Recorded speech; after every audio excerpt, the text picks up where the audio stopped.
નમસ્કાર દર્શક મિત્રો, આપની સાથે હું પાર્થ વેલાણી. આપણી સાથે કમલેશભાઈ ઢાઢણિયા છે, આમ આદમી પાર્ટીના નેતા છે અને અત્યારે સ્થાનિક સ્વરાજ્યની ચૂંટણી નગરપાલિકાની નજીક આવી રહી છે.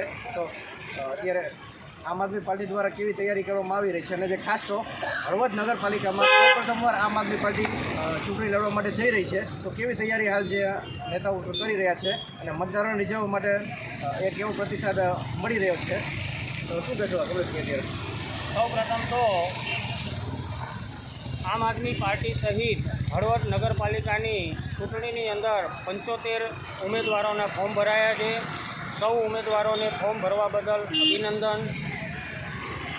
આઝાદીના 75 વર્ષથી વધુ વર્ષ થયા છતાં જે બંધારણની દ્રષ્ટિએ આપણા હકો છે, સ્વચ્છ ગામ હોવું જોઈએ, પૂરતું પાણી મળી રહેવું જોઈએ, સ્વચ્છ પાણી મળી રહેવું જોઈએ, સારી શાળાઓ હોવી જોઈએ, સારા દવાખાના હોવા જોઈએ, એ તમામ સુવિધાઓ જે આપણને નથી મળી રહી એના માટે બંધારણની દ્રષ્ટિએ ચૂંટણીઓ થતી હોય છે અને ચૂંટણીઓ દ્વારા લોકો મતદાન કરે છે અને મતદાન થકી પ્રજા નેતાને ચૂંટે છે. નેતાઓ દ્વારા આયોજનબદ્ધ રીતે કામ થતું હોય છે.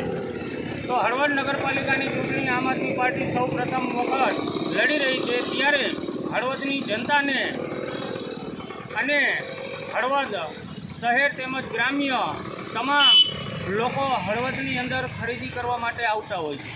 તો સૌ લોકોની નજર હોય છે કે શહેરની અંદર સારી સુવિધા હોવી જોઈએ, કારણ કે લોકોની અવરજવર સૌથી વધુ હોય છે. છતાં પણ હજી સુધી જે આપણા મૂળભૂત જરૂરિયાતો છે તે સંતોષી શક્યા નથી. તો આમ આદમી પાર્ટી દિલ્હીની અંદર ચોથી વખત સરકાર બનાવવા જઈ રહી છે અને હળવદ નગરપાલિકાની અંદર સૌ પ્રથમ વખત ચૂંટણી લડવા જઈ રહી છે, ત્યારે હળવદની જનતાને અપીલ છે અમારી કે જે તમને કામ કરી શકે એવા નેતા લાગતા હોય એવાને મત આપવો જોઈએ. અંગૂઠા છાપ નેતા ન હોવા જોઈએ, જે આપણે કહીએ છીએ થમ્સઅપ, કારણ કે એમનું એજ્યુકેશન જ નથી. અત્યાર સુધી આપણે જે નેતાઓ જોયા છે એમાં ઘણા બધા એવા નેતાઓ હોય છે ઓછું એજ્યુકેશન. આપણે એની કોઈ મજાક મસ્કરી નથી કરતા, પરંતુ એમના એજ્યુકેશનના અભાવે ઘણી બધી બાબતો એવી હોય છે કે જે વંચાણ નથી થતી, એના લીધે કામગીરી અટકી જતી હોય છે. હવે 21મી સદીના ટેકનોલોજીના યુગની અંદર એવું ઈચ્છી રહ્યા છે લોકો કે સારા નેતાઓ આવે, યુવા નેતાઓ આવે, યુવા વર્ગ દેશનું નેતૃત્વ કરે, રાજ્યનું નેતૃત્વ કરે, જિલ્લાનું નેતૃત્વ કરે, ગામનું કે શહેરનું નેતૃત્વ કરે. તો આમ આદમી પાર્ટી હળવદથી માંડી અને છેક દિલ્હી સુધી યુવાઓને ચાન્સ આપે છે અને અમે પણ 12 ઉમેદવાર ઉતાર્યા છે આમ આદમી પાર્ટીએ. તો આમ આદમી પાર્ટી પણ 12 ઉમેદવારો યુવા, વેપારી, ખેડૂત વગેરે બધાને સમન્વય કરી અને અમે 12 ઉમેદવાર ઉતાર્યા છે. તો આ 12 ઉમેદવાર તમે જે ઉતારેલા છે તેમાં વધુમાં વધુ તમને કેટલી લીડ મળી શકે, શું લાગી રહ્યું છે? અમે જનતા ઈચ્છી રહી છે કે બદલાવ આવવો જોઈએ, પરિવર્તન આવવું જોઈએ. પરિવર્તન છે એ સંસારનો નિયમ છે. જો પરિવર્તન નહીં થાય તો આપણે પાછળ જોઈએ છીએ. દેખાડો કેમેરામેન, દ્રશ્ય બતાવો. જો પરિવર્તન નહીં થાય તો આ જ હાલત રહેવાની છે. એટલે ખાસ તો જે કમલેશભાઈ અત્યારે રોડ જે બનાવવામાં આવતા હોય છે હળવદમાં, ગટરો 95 કરોડના ખર્ચે જે બનાવવામાં આવી, તો એ મહિનામાં તૂટી જતા હોય છે. એ બધા દાખલા આપણે બધા જોવી. તો જે આમ આદમી પાર્ટીના કોર્પોરેટર ચૂંટાશે તો ત્યારે કરપ્શન થશે કે કેમ? આમ આદમી પાર્ટી છે, કરપ્શનની વાત આવે તો અમે 3C ઉપર ચૂંટણી લડીએ છીએ. અમારો નેતા છે એ કરપ્ટ ન હોવો જોઈએ, ક્રિમિનલ ના હોવો જોઈએ અને કેરેક્ટરલેસ ના હોવો જોઈએ. જ્યારે અત્યાર સુધીની જે પાર્ટીઓ ચૂંટણી લડી છે એ શેના ઉપર લડી છે? તો કે સત્તા, સંપત્તિ અને સન્માન માટે લડી છે. એ SSS ઉપર ચૂંટણી લડે છે, અમે CCC ઉપર ચૂંટણી લડીએ. તો લોકોને આશા છે કે આ CCC છે એ સૌથી આગળ આવે, પહેલાં C આવે પછી S આવે.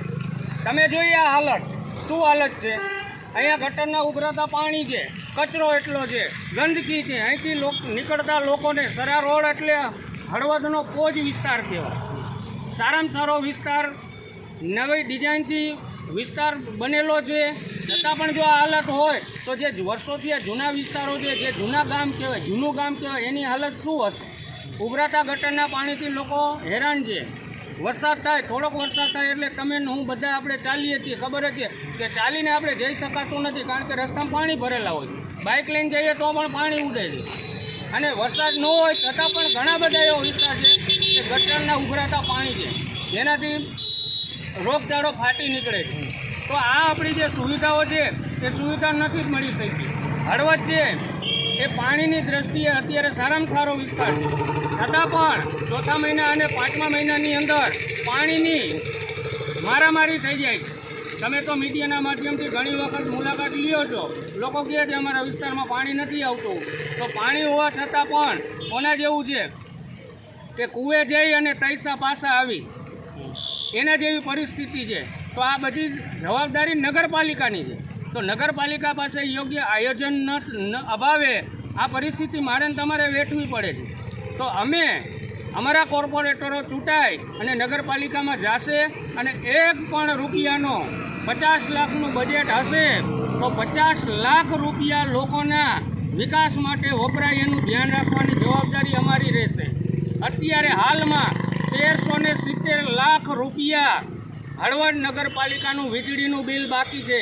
તો આટલા બધા વિકાસના રૂપિયા આવે છે તો જાય છે ક્યાં? વીજળીનું બિલ આટલું બધું કેમ બાકી છે?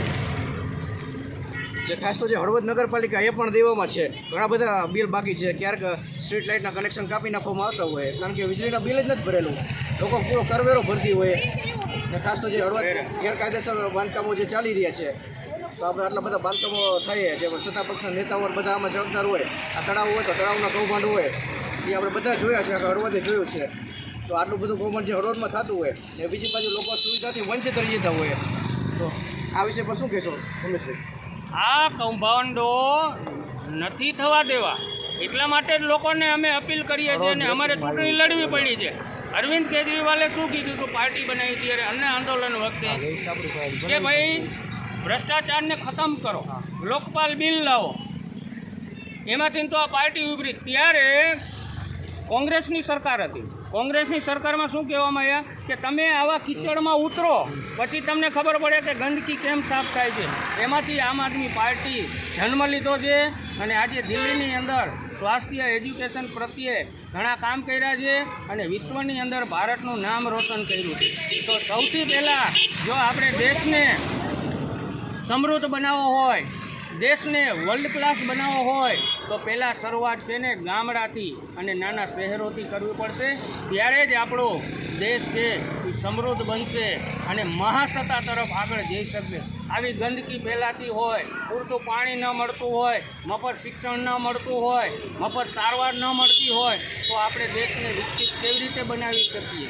વિકાસશીલ દેશની હરોળમાંથી વિકસિત દેશની હરોળમાં જવું હોય તો સૌથી પહેલાં પાયાની સુવિધાઓ આપણે પૂરી પાડવી પડશે, રોજગારી પૂરી પાડવી પડશે.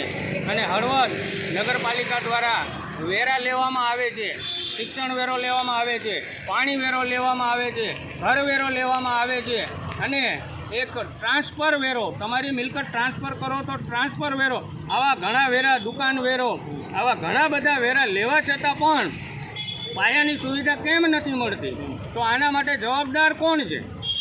એ જવાબદાર વ્યક્તિઓ શા માટે આ નથી કરી રહ્યા? તો એ નથી કરતા એટલા માટે જ આમ આદમી પાર્ટી છે એ ગંદકીને સાફ કરવા માટે થઈ અને આ નગરપાલિકાની ચૂંટણીની અંદર 12 ઉમેદવારો ઉતાર્યા છે અને 12 ઉમેદવારો અમારા જીતીને નગરપાલિકામાં જઈ અને જે આ કામ પેન્ડિંગ પડ્યા છે, જનતાને જે સુવિધા નથી મળી રહી એ સુવિધા અપાવવા માટેની ગંદકી જે ભરાયેલી છે એ બધાને સાફ કરવાનું કામ કરશે. તો મિત્રો આ હતા કમલેશભાઈ રડાણીયા કે જેમને હળવદની સમસ્યા વિશે વાત કરી અને ખાસ આમ આદમી પાર્ટીના 12 જે ઉમેદવારો છે એ ચૂંટણી આ વખતે લડવાના છે. તો એ કેવું પરિણામ લાવશે 18 તારીખે આપણને ખબર પડશે અને જે લાવ્યા પછી જેટલા ઉમેદવારો ચૂંટાશે અને કેવું કામ કરશે એ આવનારા ભવિષ્યમાં આપણે જોવાના છીએ. નમસ્કાર.